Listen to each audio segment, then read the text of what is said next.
I just rebelled terribly, just to get back in my, so I would have to come back in my own neighborhood. So I did like 3 years of that. And so that was bad. Wow.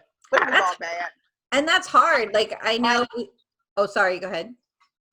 No, that was it. That was it.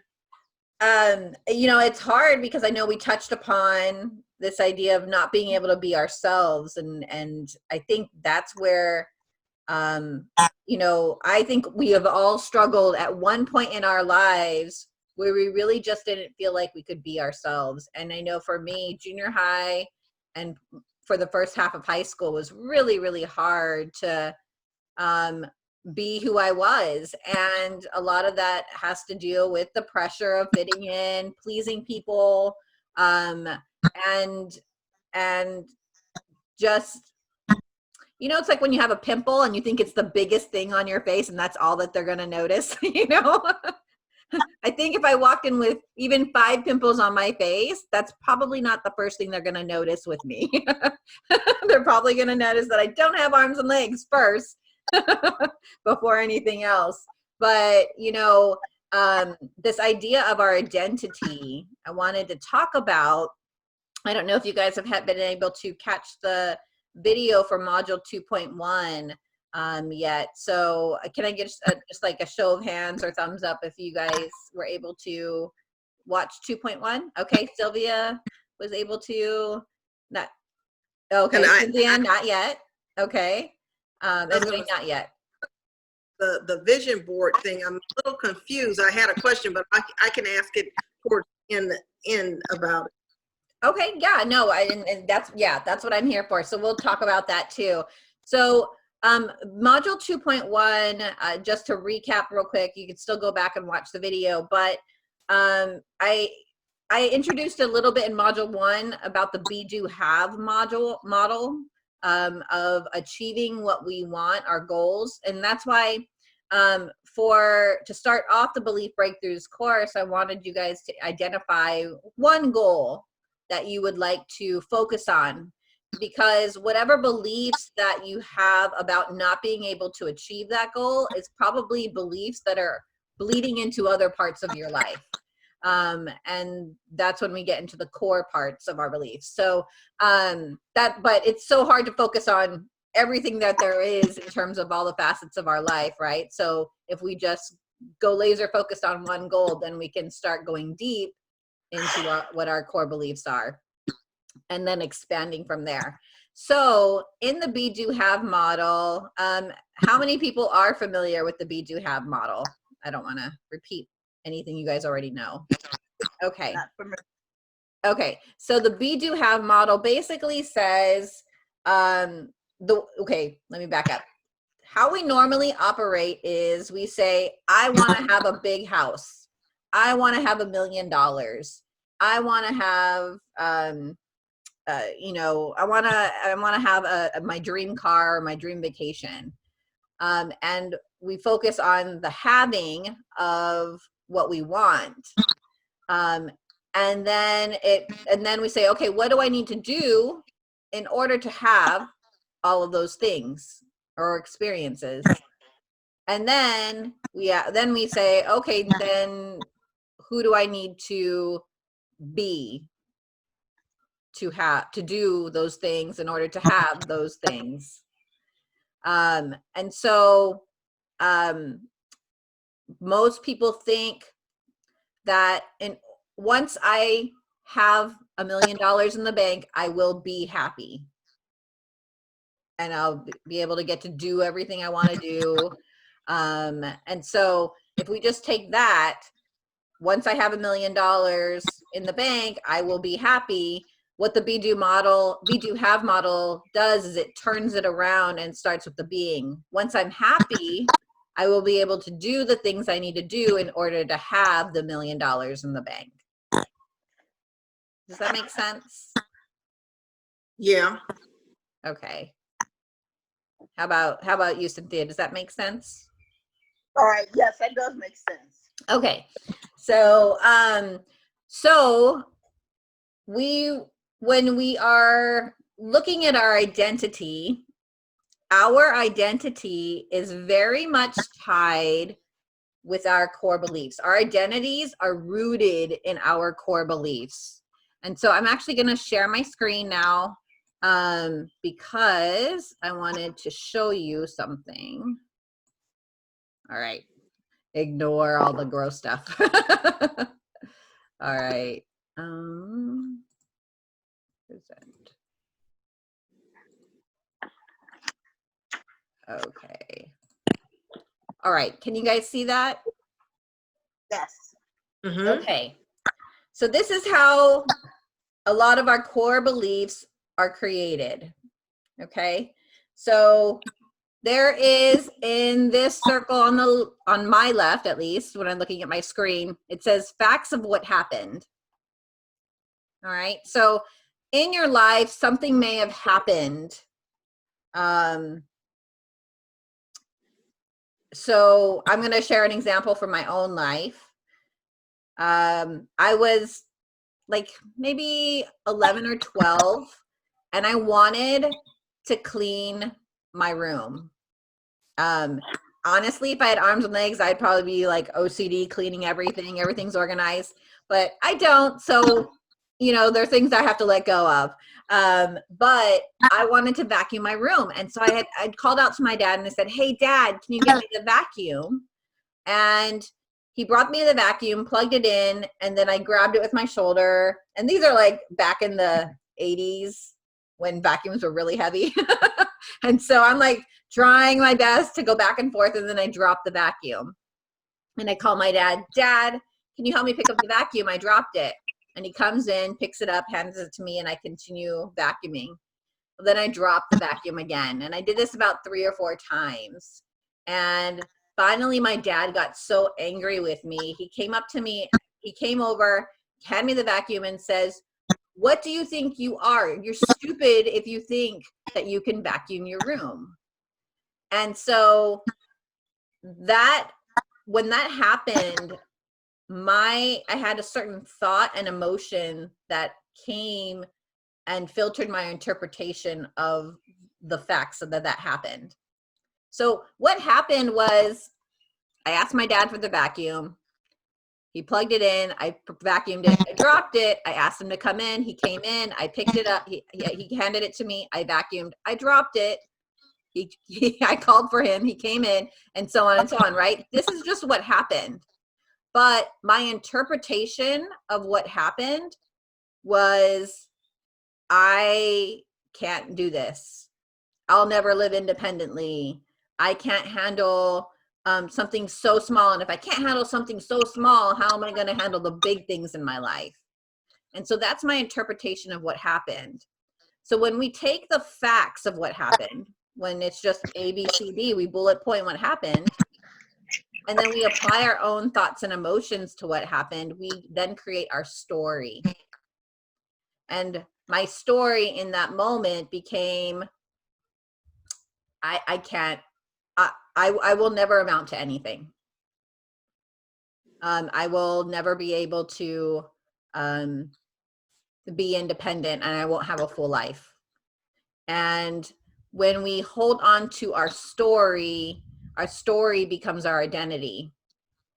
And so we begin to live our lives from this identity of who we're being, and this identity of, I'm not good enough, I'm not worthy, I can't cope, I can't live my life to the fullest because of these outside circumstances. And so this identity that has come from our story becomes part of who we are. And I mentioned this in the first connection call we had, but you will come up against resistance because your identity, your ego is going to want to hold on to that identity because you've had it your entire life. And so I get that we can't, it's not just an easy wipe away. Let's clean the slate and start over again. These are things that we'll have to work through. And even after the course is over, these are things that you will probably have to continue working through. But the community is always here to support you in that. So do you have any questions about this identity formation? No, that's pretty cut and dry. Okay. Anybody else have questions? No. Okay. Would someone like to volunteer? Don't feel pressured. If no one wants to volunteer, I'm not gonna force it. But if anyone would like to volunteer to maybe, when we could separate the facts of what happened from our interpretation of what happened, then we become truly free. So when I can just identify that instant, that one afternoon in my life, and just see it for what it was, a bullet point of events, and not interpret those events, not put my thoughts or emotions to those events, now I'm free of my story and I'm able to create something new. Mm-hmm. Well, I don't know any that, well, I do a lot of things that happened along, but the only thing that came to my mind was probably, well, it's not recent, but it was as an adult. I'm thinking my mother first died. I remember thinking to myself, who's going to take care of me now? So I don't know. I'm guessing. I guess I know the first and the second, and I guess the third part. Did I make that mean? Maybe I'm helpless or something. Oh, not able to take care of myself. Maybe that's it. So you feel, so what happened? My mother died. Okay. And then what happened? And then I was asking my husband, was like, well, who's going to take care of me now? Okay. And then I think he made a comment like, I don't know. And then, I don't know. I'm thinking the third part, I'm thinking how I must have interpreted. I guess that's where I'm kind of fuzzy at. I'm thinking maybe I felt like I couldn't take care of myself or something to that effect, or I don't know. So, I don't know. Do I have the right, am I understanding the identity foundation? I know you said something younger or whatever. yeah. And oftentimes it happens when we're younger, like they say, like before the age of 7, your basic core beliefs are created. But that doesn't mean that our belief systems can't change or evolve or add new beliefs to our core. So how old were you when your mom died? I was about 28. Okay. And who was she in your life? Everything. Okay. And you thought, so your interpretation when she died was, I can't take care of myself. She did it all for me. Yeah, she did, actually. So then your story, well, then you know what? I would actually even go back further. What made you believe that? What incident happened in your life that made you believe that she was the one that took care of everything in your life? She did. Well, yeah, she would say, I mean, all my life, she always said, I don't know what you're going to do when without me if I die. That's what she would say. That's one thing she would say. Yeah. Oh. And I can't remember, I mean, I can't remember how long that she said it, but she always used to say that. Always. Interesting. So maybe you can think back further of why she would say that. So what happened before she would say that? And then she said it and you believed it. But there had to have been something that made you want to believe that. And okay, now that you're saying it like that, probably something my father didn't do. And I'm laughing now because he was the one who took care of both of us. He was the financial breadwinner in the family, because she didn't work. She was she worked when I was real young, but she was basically a stay-at-home mom. So I'm thinking, I can't remember anything in particular that he did at that point, but he was always, he might have been doing something selfish at that time, and she was getting on him about something, more than likely. I can't remember a specific incident, but he would have selfish tendencies. And so to relate to it, yeah, I can see something he probably did at the time that she felt was selfish or wasn't sharing far as financially. And she said, I don't know what you would do if something happened to me. Okay. So, we don't have to do this now, but I would encourage you to maybe try to think about a specific incident, because it sounded like your mom, in order to combat his selfishness, she was selfless. Yes. And I don't know if she was trying to teach you to also be selfless. And oftentimes, I don't know if I'm a mom. I don't know how many of us are parents here, but something said in such innocence from our intention and standpoint could then be interpreted by our children in another way, and then they just formed a core belief. Like, you can't have that cookie before dinner could be interpreted, we meant it as, we don't want you to spoil your appetite and we want you to eat something healthy. And the child just took it as, I can't have what I want. In order to please my mom, I need a self-sacrifice. I'm not worthy of having dessert before dinner, and we unknowingly did this to our children. So it's not about blaming our parents or anything like that, but it is about maybe identifying real specifically if you could focus on one incident of what happened and the thoughts and the feelings that you had in that moment, which then created your story.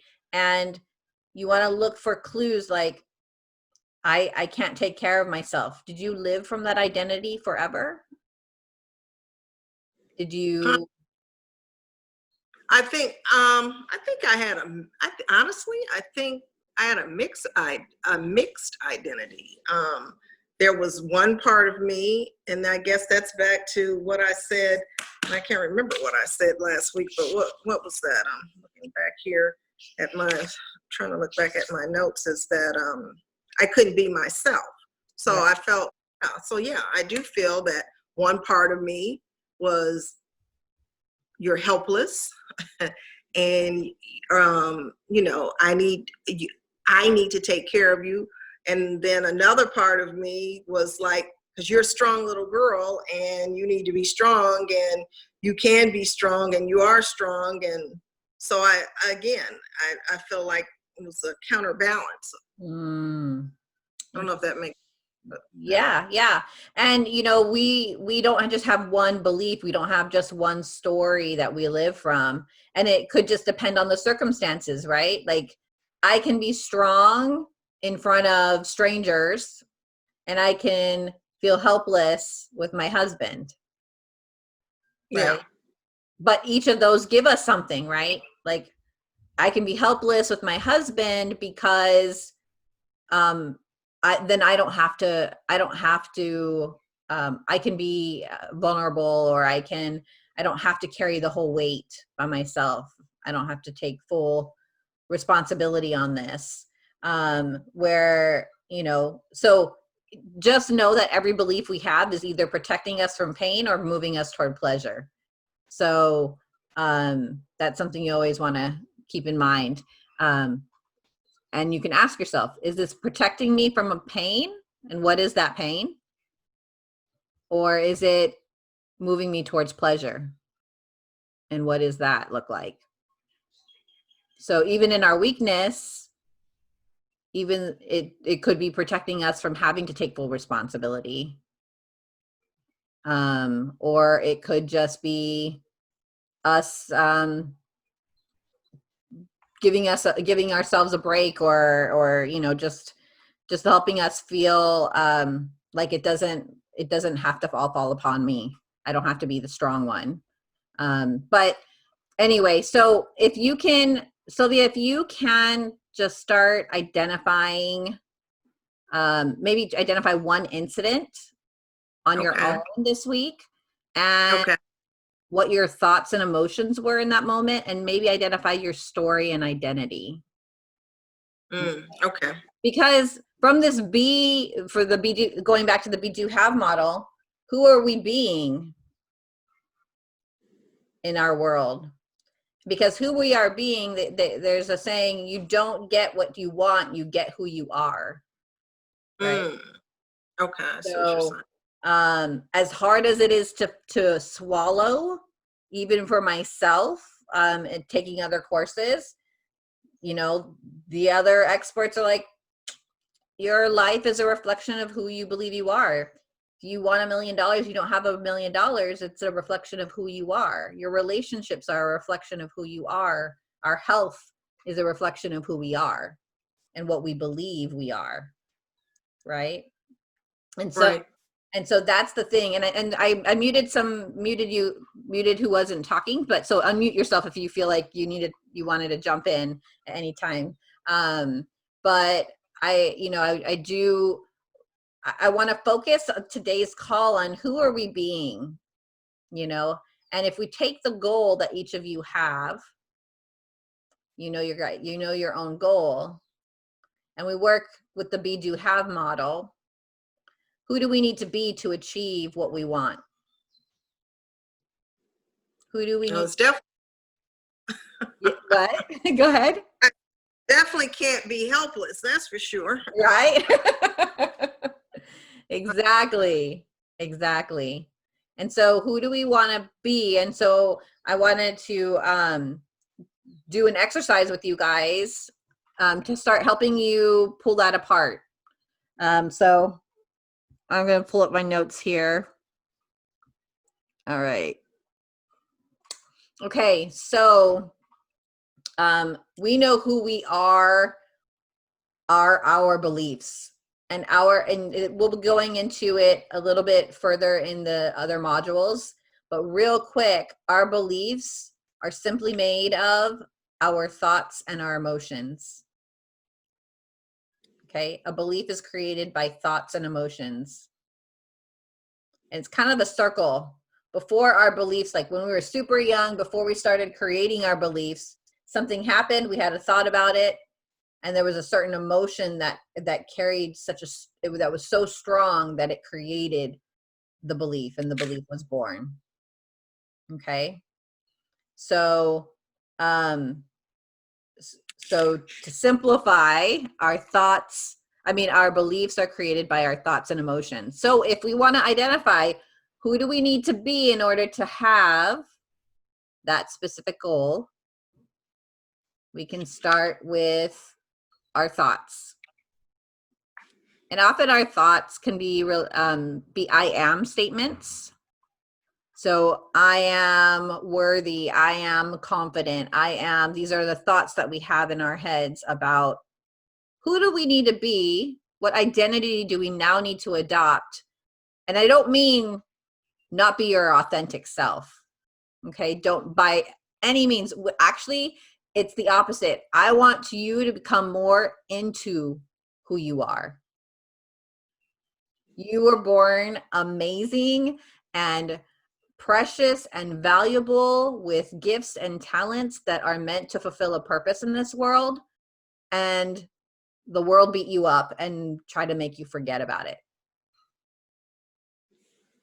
But I want to remind you who you truly are. So this is not about replacing who you are, but more about stepping in to who you really are and who your authentic self is. Okay. So I don't want you guys to think, oh, I gotta be, we watched a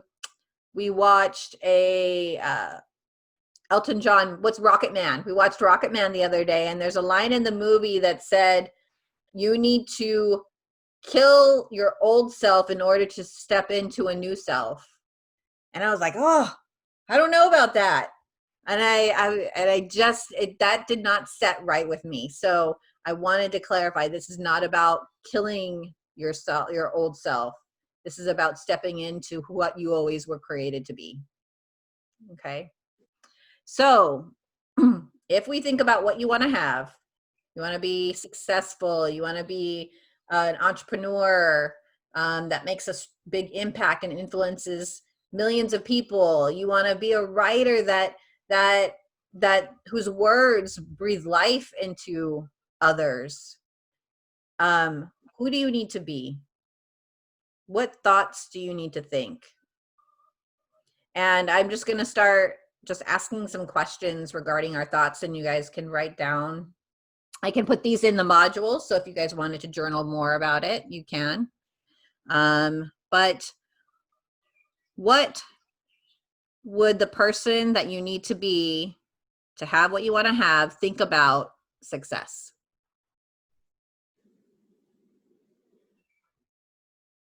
Is success easy? Cynthia, do you have?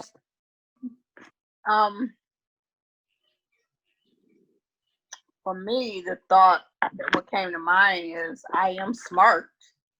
I can do it. Okay, great. I am.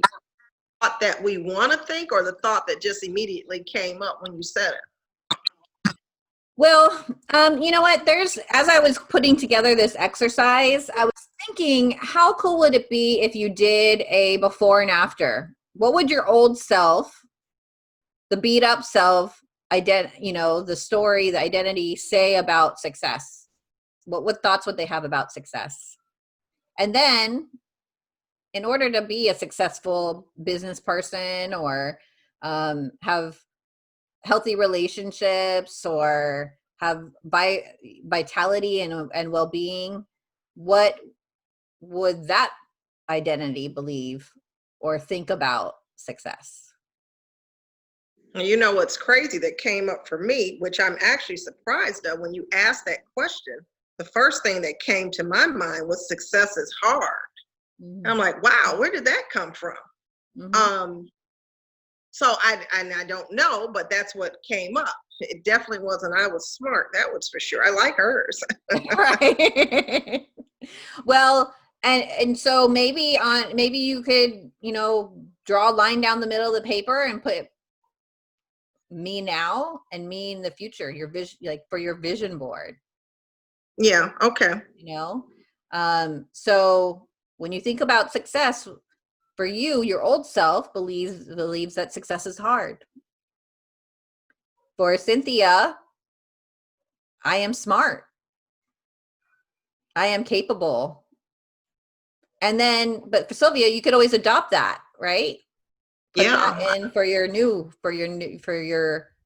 vision, your future vision of what you would think and what you would need to be in order to have what you want. So, success, I am capable. Mm-hmm. What about failure? When you're hit with failure, what thoughts do you have now, and what thoughts will you have to have in order to achieve your final goal?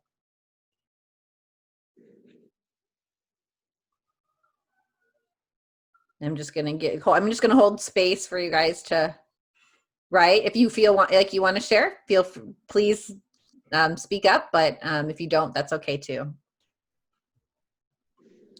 What about when there's oh, go ahead. Sorry, Wayne. When you start talking about failure, it kind of comes down to if you were successful and your idea was that you could not fail in anything, and they say, what could you accomplish then if you had no fear of failure? Mm-hmm. That's kind of what I think is a successful person would not be afraid of failure, rather than it be a learning experience or something they didn't beat themselves up over. Mm-hmm. But, well, that didn't work out. Let's try another solution, and I think it's all in mindset. Oh my God, I just did this, what's it going to do? Who's it going to affect? Versus, well, dang, I sure gave that a good run. Let's try it this way. Right. And that would be my whole difference is And it also comes down to maybe education. The more I know, then maybe the more I feel sure about what I'm doing and my decisions I've made. So, Right, right. I read this thing today that confident people celebrate the small victories, right? And so even if yeah, absolutely. even when we look at failure, you actually had a victory because you found out what doesn't work. And that is goes back to it's okay to be messy and mediocre on your way to greatness, because you're still learning. Thomas Edison, I'm sure you all know that he says he didn't fail 1,000 times. He just found 1,000 ways it didn't work, and for every no you get, it's just it'll lead to the next yes. So, but it always impressed on me about some people. They were like, they made and lost their first million several times. And each time they said it was easier to make their next million because they'd done it before. And they knew the model, and look at the confidence that they had the next several times, because they're like, done this before. It's kind of like first time you do something, it can be scary. Next time, you've learned from it. I know. By the end of this 6 weeks, Sylvia, you're going to be a pro at Facebook Lives. You're going to be like, let's do this. Oh, yeah.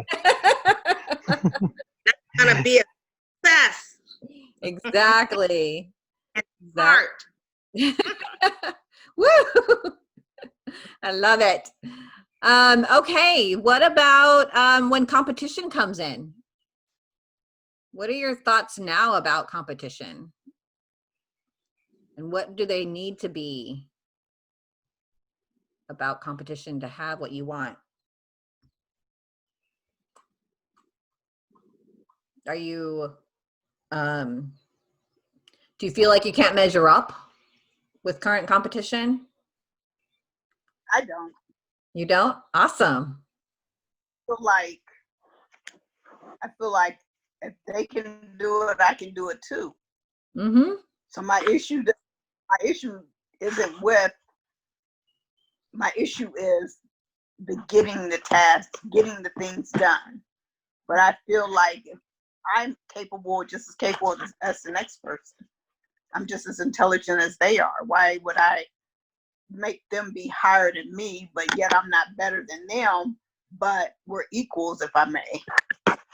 So I don't have like competition that, we're all in the same race. Yes, yes. And there's always room for everybody, right?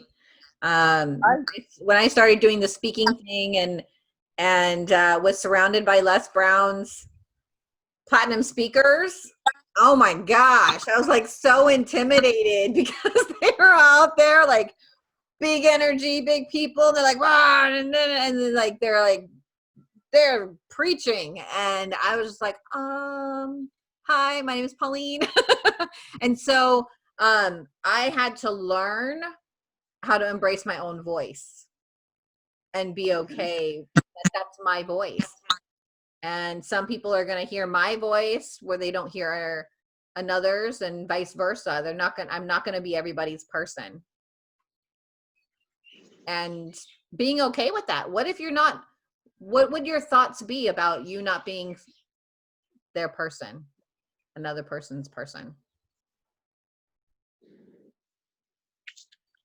Think about. Or that's the next one. Yeah, well, it just came to me. So. Well, I'm going to be honest. That's probably part of my issue with the Facebook Live. Is okay, they won't like me. So if they don't like me, then I'm not that person's person.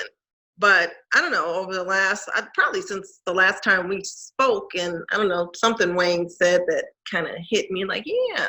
And so I don't know, I was listening to one or two people over the last week, one person in particular today, and she has a lot of information, but she talks like really, really fast. I'm like, oh my God, she needs to slow down.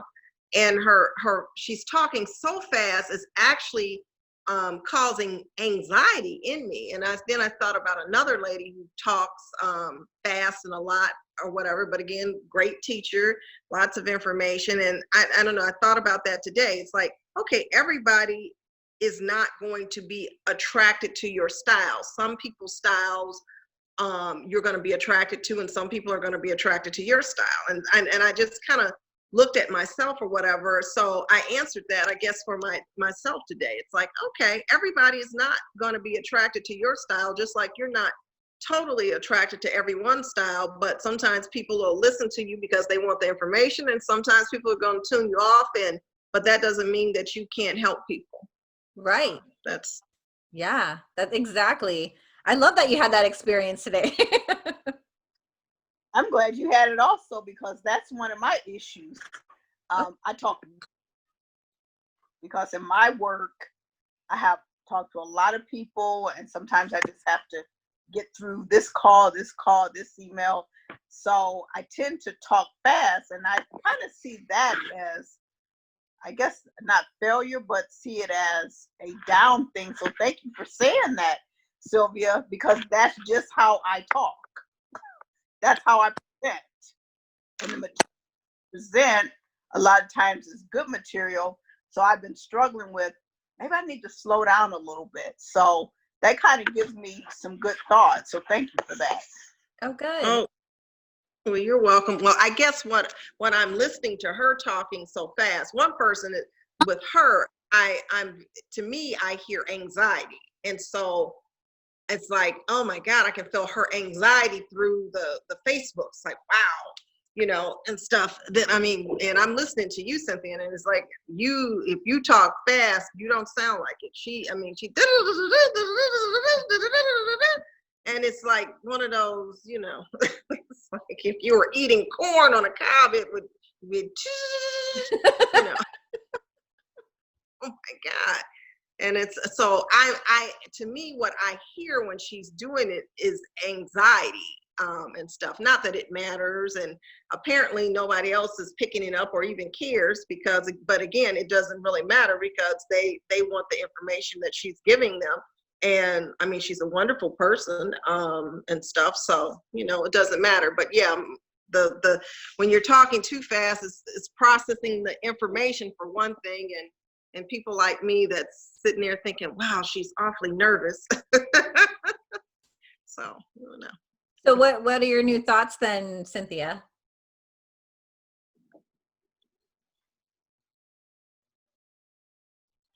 My new thoughts are, it's okay for me to be who I am. Yes. Make sure that, I just have to be okay with who I am. And I can't be anybody else. I struggle with that sometimes because that whole being myself is an issue. So my daughter is always, oh, Mom, wanting me to be someone that I'm not, but she's a counselor. So by nature, she's counseling Mom, but she doesn't counsel family. But you're counseling me because you're not letting me be who I am. So if you ask me a question, I address the question based on my 62 years of living versus your 34 years of living. So sometimes it creates conflict because I'm constantly getting that kind of energy. Mm-hmm. Shoot down who I am, accept who I am. So I guess it'll start with me accepting who I am. Yes. And I don't have to fit into anyone else's piece. I'm not someone else's piece that fits comfortably into the puzzle. And so now I've been acting real tough, like I'm the mother. I tell my husband, he's like, he cracks up because like, you didn't tell her that, but I'm taking all kinds of stances, because that's somebody up close to me. So this is very helpful to me. Awesome. I'm going to be me. That's where I'm at. Yes. Yes, exactly. And for me, the shift happened when I went to college. And before college, I was very timid. I was very unsure. I had success in high school, but it was always followed by, oh, I don't know. And very just kind of like head down. And I think a lot of that, you know, was because I wasn't taking full responsibility for myself and owning who I was. And then in college, I was having lunch at the cafeteria. I lived in the dorms and I was having lunch in the cafeteria with, you know, hundreds of other young adults. And my friend could see that I was a little awkward about wanting to eat in public. And she said, F them, you know, and I'm like, what? And, and I'm just not a cusser, so I'm not going to say the full word, but she did, you know, she was just like, F them. And I'm like, oh, what? Oh, she's like, so what? Who cares what they think? And in that moment, it was like this biggest shift about, yeah, like, who cares? Like, what power do they have over me other than the power that I give over to them? And so that was what I needed in order to start owning who I was. And it was amazing, the doors that opened, the relationships that were created, because I could fully embrace who I was in all of my imperfections. You know, I didn't fit the mold, and that was okay, because my mold was amazing too. And the people that were attracted to that were going to come into my life. And I believe that true for everybody. I love how this is working. I know we are a small group, but I love how each one of us are helping each other. So thank you guys. What would be your thoughts on when obstacles arise? If you get rejected, if people make comments on something you posted that are not what you expected, that were favorable. Wayne? You know, it kind of comes down to you just can't make everybody happy, and if you try, you will make yourself crazy. You know, that's just what it comes down to.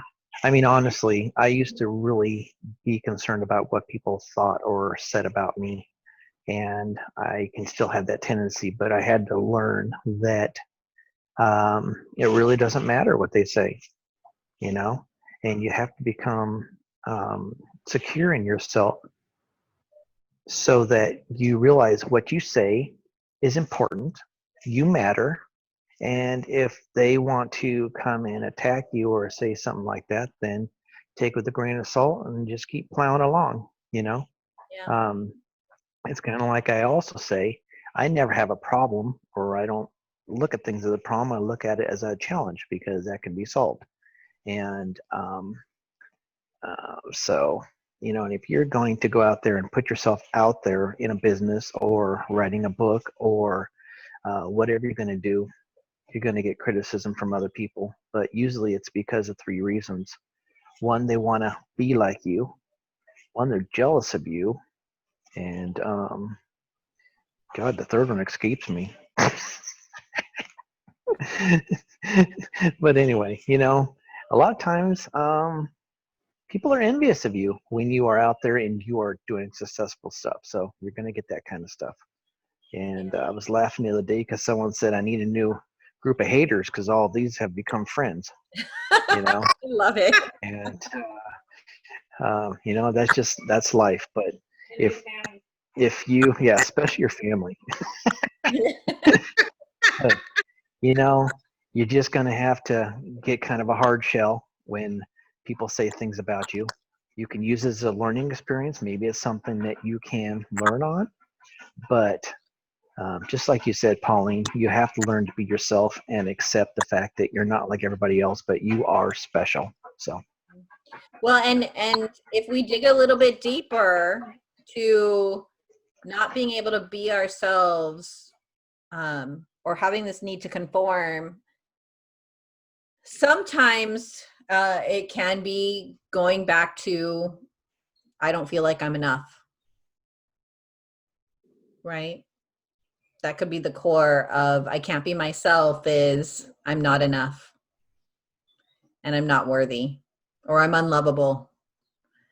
And so, yeah, the people that often, Steve Jobs, I saw a quote today, it said, the people that think they're crazy enough to change the world are the ones that usually do it. Right? And so people may call us crazy, and especially our family. Sometimes family is like the worst. They are our biggest obstacles. They are our biggest naysayers and haters. And that's not your stuff to own, right? It's their stuff to own. And so, Cynthia, when your daughter's like, oh, mom, you know, you shouldn't be this way. Well, then what is it? Maybe that's just a reflection of what she feels about herself. You know, and I love the Marianne Williamson quote that says, when you have, and they're not quoting it exactly, it's one of the, Nelson Mandela often gets mistaken to who have said it, but he actually quoted Marianne Williamson. He said, when you allow your light to shine, you give other people permission and the courage to allow their lights to shine too. And so that's something that I think we all aspire to do. Well, you said something that was key, what they told you in college, Pauline, to F them. And so when I started getting this energy with my daughter, I thought back of my mother, and my mother said, my kids are going, she had that strong, I don't give a F what my kids think. You know, she was very strong, and she meant that, and until her dying day. So hearing you drop the F-bomb and me reflect on my mom's F-bomb, there's power in that. Right? In that. It really is. Because, I mean, there's power in it. Yeah. Yeah. And sometimes, you know, we need to find things to be our armor so we can push things off of us. Whatever is said to us can bounce back off of us. It protects us.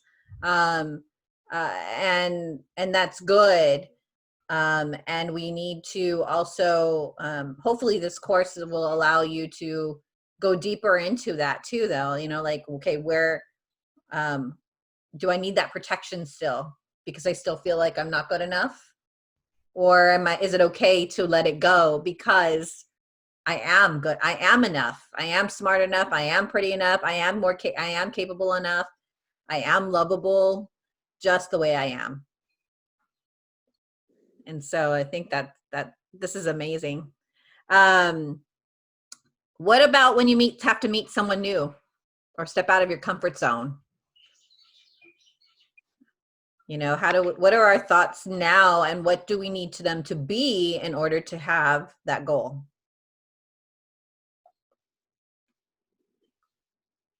What about if you have a disagreement with somebody? Maybe you have a business partner or someone that you want their opinion about your stuff, and you have a disagreement. What are your thoughts about that? What do they need to be in order to have your goal?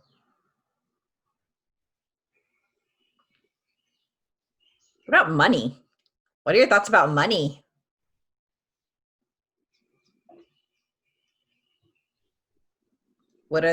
Is money yucky? Is money evil? Money is good. Eat it. Eat it. You need it, yes. But is it bad to want it? No.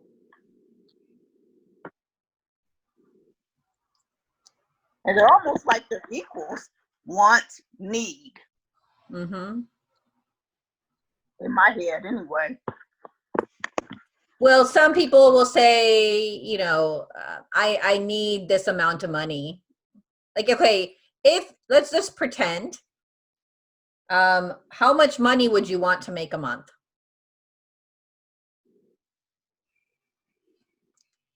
Whoever wants to jump in. How much money would you want to make a month?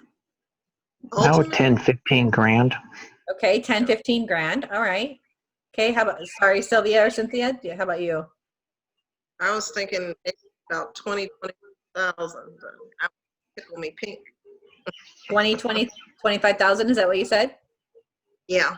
Okay, all right. How about you, Cynthia? I say between 10 and 20,000. Between 20 and 20. Okay, all right. Okay. So what if you added another zero to that and that's what you did make?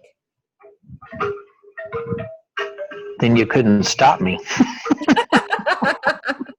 But how does it feel? Right? Like I just had to go through this exercise too. Like, oh, I'd be happy if I made $15,000 a month. I'd be happy with that. And then they're like, add another zero to that. How does that make you feel? Mm-hmm. You feel discomfort in You know, you kind of think maybe it's unreal, but the funny thing is I know people that are doing that right now. You know, right. and what I see is there's just a huge dedication to what they're doing. You know, but I also learned from my father that sometimes people that make big money left, you know, maybe they cheat, maybe they steal from people, and that was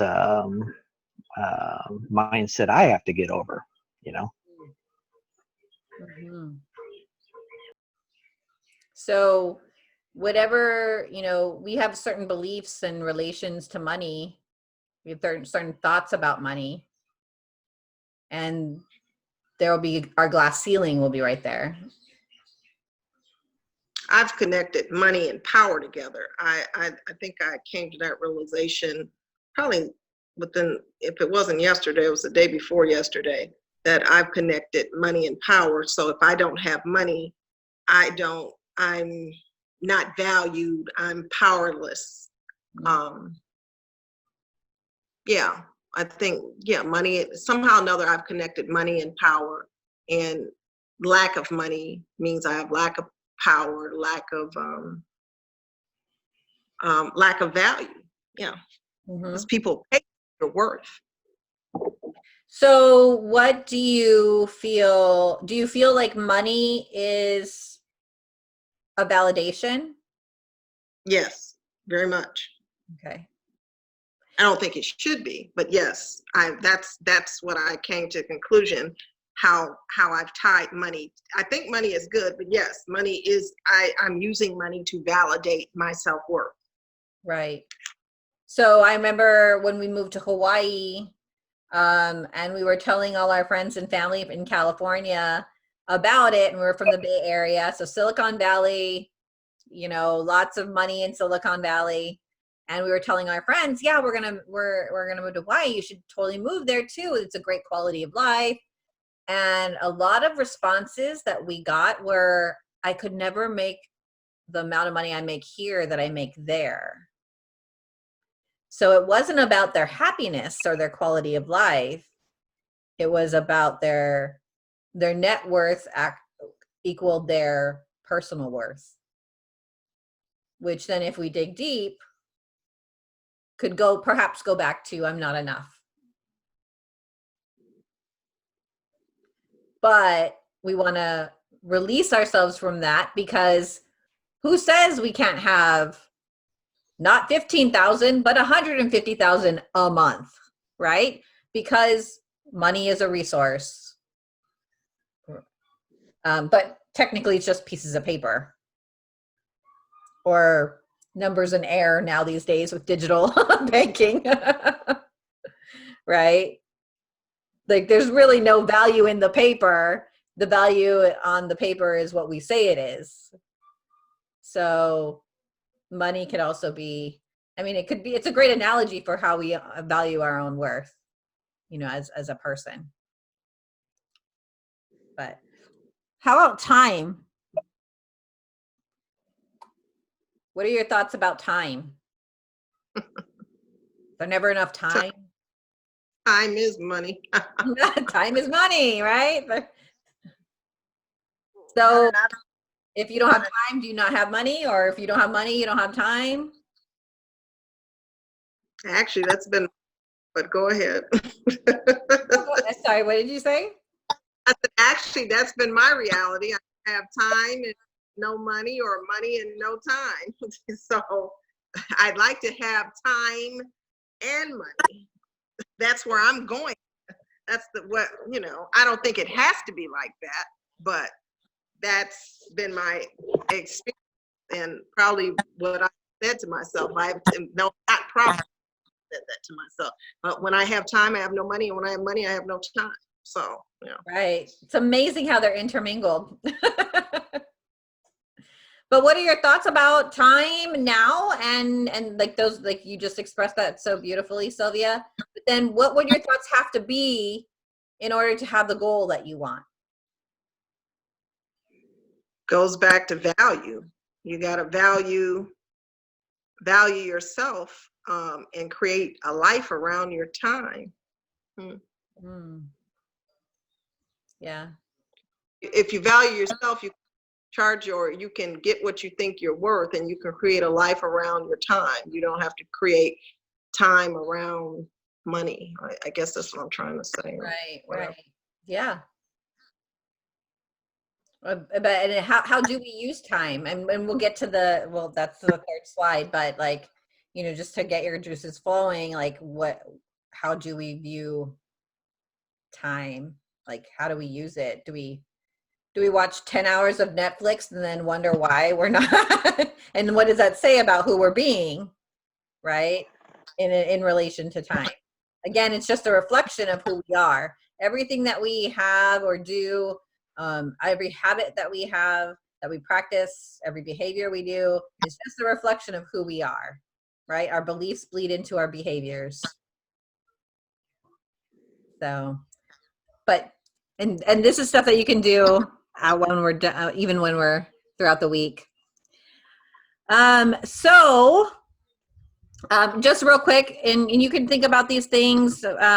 Relationships. What are your thoughts about relationships? Are they to be valued? Are people to be used? Are people, do we only try to hang out with people that are for our benefit? How do we view relationships? What are our thoughts on relationships? What are our thoughts on our health?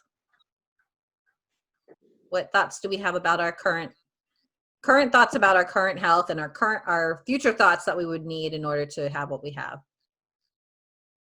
I mean, if we're not healthy, none of us is going to get our goal. We don't have our body. Right?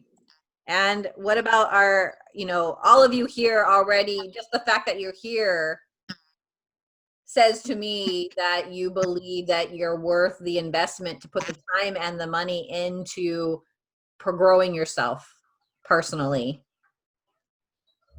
And if any of you are spiritual, that could be tied to a spiritual growth too. But I know just the mere presence of your presence that you believe that you're worth it. And that deep down, you're enough. You just maybe have forgotten, and you need someone to remind you.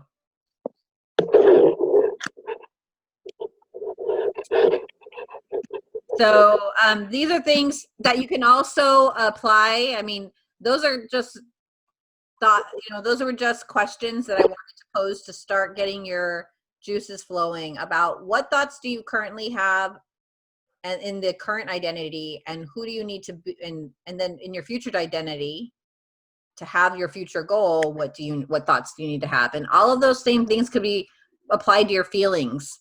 Emotions in module 2.1, there is a frequency scale that I put up. In relation to the be, do, have model, which comes from the law of attraction. Some of you may already be familiar with the law of attraction, or at least have heard about it. Every emotion that we have carries a vibrational frequency. And of course, the negative feelings or emotions that we have are going to have a very low frequency, whereas the more positive feelings or emotions that we have are going to have a higher frequency. So the highest frequency you can have is enlightenment. I don't know about you. I am not enlightened right now, right? Yet. I strive to be, but I am not there yet. But right below enlightenment is gratitude. And we're going to spend some time in this course on gratitude, because I believe that is key to who I am and what I do and have in life. Is I practice gratitude without I don't even practice it. It just comes naturally now. It's just, my husband calls me the percolator. He's like, you percolate. I'm like, what do you mean? And I will often say and go around the house and I'll be like, oh my God, I'm so excited. And he's like, what? Why? What's happening? I'm like, I don't know. I'm just so excited. I'm so grateful. I have always been a very grateful person. Maybe it's because my parents always said, say please and thank you. I don't know why. I'm grateful that I'm grateful. Gratitude is so important. But your thoughts control your feelings. Okay? When you have that thought about that goal and achieving that goal, there will be a feeling that gets put there. Oftentimes we feel like our feelings come first because they're more apparent, like anger. I'm angry. But there's actually a thought. Maybe something happened in your past. You can relive that moment in the present and feel those same exact emotions. Right? So thoughts control our feelings. So if you go through some of the questions that I threw out to you about when about success, failure, obstacles, going outside your comfort zone, and you take those thoughts that you wrote down, what feelings are tied to those thoughts? Because your feelings, like I said, are that frequency, and that's what will attract what you're putting out. That's why you don't get what you want, you get who you are. Right? So if you're a happy person, if you're a grateful person, if you're a person that loves, that just has this feeling of love, then you're going to attract those same frequencies, but they may manifest in physical form. I don't know if you've ever had the experience, like even me meeting Les Brown, like, some people call it coincidence. I don't know, but like I was in my zone. I'm like, I'm gonna be successful. I'm gonna I can do so much, and I'm gonna have a successful business. And that kind of feeling, that feeling of excitement and expectation and abundance was flowing, and somehow I attracted certain things. Or perhaps you were feeling a certain way, and a book showed up, or you saw the right quote the exact same time. Even now, even in this conversation, Sylvia had I was talking about something and Sylvia was saying, oh yeah, I was thinking that today too, and going through those thoughts. And Sylvia, and then Cynthia was like, oh my gosh, I'm so glad you had that, because I was working through that myself. And so you see how it all, like, we attract. Wayne Dyer says, when the student is ready, the teacher will appear. And so that always stuck with me. So when you're ready, even hope is a feeling of high frequency, expectation, knowing it is so. So you can do that maybe journal that in this week about your feelings.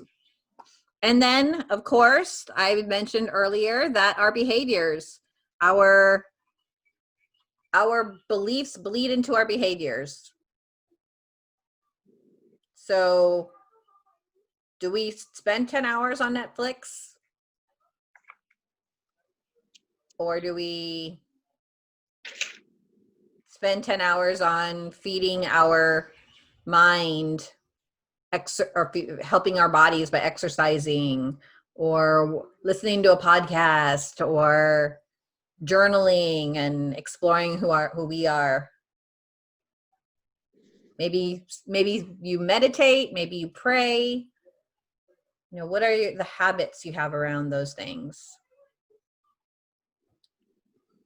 So hopefully this exercise will start helping you uncover perhaps the identity you have been living from or since you were born, and it will help also you discover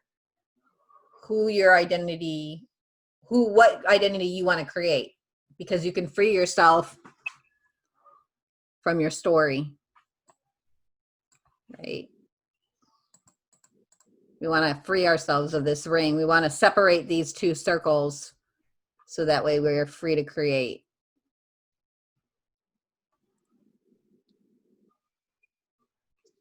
So, sorry, this went a little long. Yeah, it went a little longer than I expected, but hopefully you guys found it helpful. What I'd like to challenge you guys this week to do, and I'll post it in the Facebook group so you guys can, let me get you guys back on. Stop sharing so I can see all you guys on bigger. All right. So what I would like to challenge you to do is this new identity you want to create, or this remembrance of who you truly are. Do you have a nickname for that identity? And what would that identity's motto or phrase be? So when I was 14 years old, I saw this quote, and it has always stuck with me, and it was by Henry Ford. And he said, whether you think you can or think you can't, either way, you're right. And that has always, like, that's my motto. That's what I live by. Like, what would your new identity be that you want to create? So if you, I'll let you choose if you want to put it at Facebook Live. You could even say, hi, I'm Sylvia, and I am, you know, whatever you feel, or my motto is, you know, whatever the quote that, or So name the identity and what my model is. yeah, like call it out by name. Like, why not, right? You have a name, Sylvia, and Sylvia has a certain energy to that name, right? And maybe you could be like, I could be like powerful Pauline, or persevering Pauline, or, you know, like, I don't know, you could make something up, doesn't have to be alliterated. But or Cynthia, like when you think about the Cynthia that you wanna, that is achieving that goal, that goal is achieved. You are, Sylvia, you're a successful digital CEO that is impacting and influencing and inspiring millions of people. I'll take that. Yes, received. Receive that. And Cynthia, your words, when people read your book, they're just moved. And perhaps it'll say, I don't know what you write about, but maybe it could save people. Well, the actual title of the book, just FYI, is The Woman in the Mirror. Oh, I have goosebumps. Woo! The Woman in the Mirror.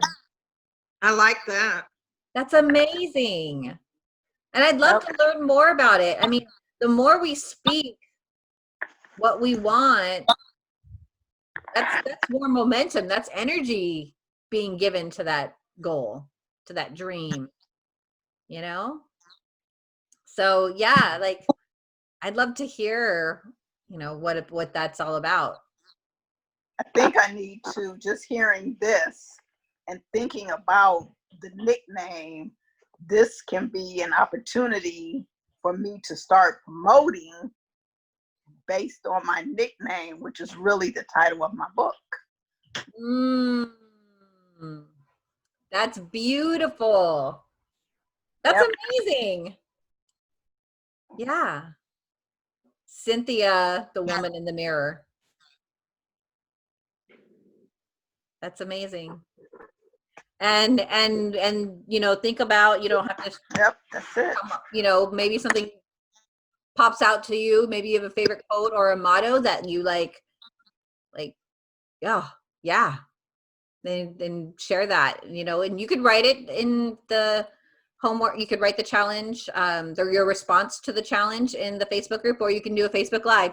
But might as well practice, right, Sylvia? You know, I heard or. Okay, yes, I might as well. I did say or. I will honor however you choose to express yourself. Now I'm going to, because in June I joined some type of challenge video, something or whatever. So I don't know what I'm supposed to be doing, but part of this is I know I'm supposed to do videos in the group that I'm supposed to spruce up. So I will do a video again. Awesome. Awesome. And there's something about us speaking our words out to the world, you know, even if it's my small Facebook group, but in the small community. So it's safe and it's, you know, stretching ourselves a little bit. You have any question? Oh, what was your question about the vision board? Oh, now you said find 8 pictures and send it in to you, and I'm not sure what you guys are going to do, but my question is, now, do you want 8 pictures of like stuff that we see or whatever, or is it included like our feelings, I think positive or energized or something like that? Do you want words, or you want everything included in the 8, or they're separate? So you could do this. Send in send in 8 words of things you want in the future, like feelings, like you said, positivity, energy, you know, whatever it is, abundance, joy, prosperity, whatever it is you want to be. And if you find, they could be your own pictures, like maybe there was a time in your life where you had that feeling and you want to scan that in and send that over and have that be part of your vision board. You can do that, or you could just search the internet and, you know, on Google and save it as an image and then forward it to me in an email on that same email.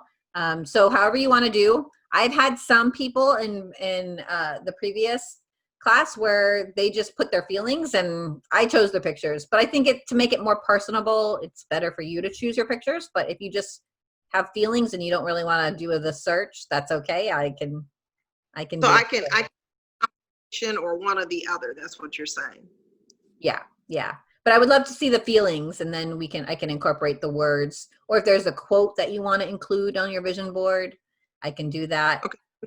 Rather have the feelings than the pictures. Well, I'd rather like for example, because I want to be on Oprah. I want her to. So the feeling would be, I don't know, exhilarated. I don't know, happy, joy. Like you've reached the summit. Summit, okay, yeah. Like, Yeah. Or well, and having a picture of Oprah, why not? Right? Like let your frequency and Oprah's frequency be one. There's no reason. She's just human. Right? Exactly. Yeah. But you would prefer me to put the feelings on the chart. I guess that's what I'm trying to get. So put the feelings you want, but also if you can find the pictures that you want, so they're your own, and we will set it up. We'll put it together where we can send it back as a JPEG, and then you can have it as on your phone screensaver, Okay. or on your tablet or on your computer, however it is you want. Yeah. So I mean, you could do this on your own too. It's just something we wanted to offer the people that participated in the course. started gathering it, but then I wasn't sure. So Yeah. no, so I started gathering feelings, and then I'm like, okay, but I gathered the pictures of things first. So, and then I was like, okay, well, a couple of these pictures have Shutterstock, but I was like, okay, well, that no one's seeing this but me. Does it matter? So I started, and then Yeah, no worries, no worries. Yeah, it's just for your own personal use, and so it's better if you choose the pictures, because then like you own it, right? It's yours. I didn't choose them for you. I didn't interpret your feeling. You know, if you put positive and I saw a picture of an orchid, you're like, what does that mean? You know, like, right? So it's better if it's all fully yours, and we just put it together so that way it's usable on your phone or tablet. okay, well, I'm 2/3 of the way there then. Okay, perfect. I'm excited. So did And you? I brought in 2 chairs sitting, waiting for me to arrive. Nice. Well, are they waiting for you to arrive, or have you arrived? You know, they're empty, so I don't know. In my mind, I've arrived, but they're waiting for me to get. I hear what you're saying. I don't know. I got to think about that one. Right now, I guess they're waiting for me to get there. Okay. But your future vision is it's already done. Ah, I see what you're saying. I gotcha. Okay, so I don't want to put other people in there, so I need to visualize myself in those chairs. I got you with Oprah. Yeah. Yeah. I got you. Maybe send a picture of you and I can like try to Photoshop it in or something. I in fact, I have sitting in a chair I just took. Yeah. Yes. Yep. Awesome. Awesome. And Cynthia, do you have any questions about that, the vision board? No, it just seems like I have homework to do, though. I need to go back and regroup on module 1 and get myself, and then I'll take a look at module 2, make sure. Probably questions, I'll see you at IM. Yeah, absolutely. No problem. And hopefully it's fun homework. I don't want you guys to feel like this is something you have to do. You know, this is something, okay, good. All right. Ladies, thank you so much. Does Wayne have anything else he wants to say? Wayne left. I don't know Okay. if he had something come up, or if he lost reception. I know his phone doesn't get good reception where he's at. So, but I will make sure. I'll check in with him personally. But yeah, do you guys have any final things you want to say before we say goodbye for the week? On this way, we can always. I love exercise. I haven't, I love this exercise too. I don't feel it's overwhelming. It's just, now the one thing I will say, I'm like a week behind, and I know it's like, okay, you have it done and talk about 2, but it just feels like I'm, a week behind on everything. I don't know if that's something to consider in the future, because it's like we come to here, then we do the exercise, or at least me, I shouldn't say we, at least that's what I'm doing. So anyway, but no, I'm enjoying, this is wonderful. Yeah. Okay. This is, Thank you. Well, you're not by yourself, Sylvia. At least you've done stuff. I've done nothing. well, I was trying not to come to class. As a matter of fact, look, I shouldn't even tell you this. I was shooing my clients off.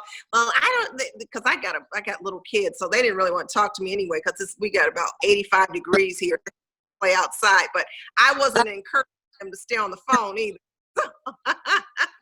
So, but the reason, because I'm like, okay, I got to get at least this vision board done in some, at least something, so I can email, look like I'm done something. So. No worries. I mean, and thank you for the feedback. I really appreciate it. I think, I as I evolve the course, which you guys will always have access to, and you'll see it probably evolve as I move forward. But I thought about maybe expanding it to maybe 8 or 12 weeks because it can, beliefs are one of those things that you just can't. Like at 5 o'clock in the morning, it's like, yes, I remember when they did that to me. Yes, exactly. Exactly. And so just the beliefs are like the big elephant in the room, right? And so taking one bite at a time, and so, you know, bite-sized pieces are a lot easier to chew on than a whole leg, right? Or the whole trunk.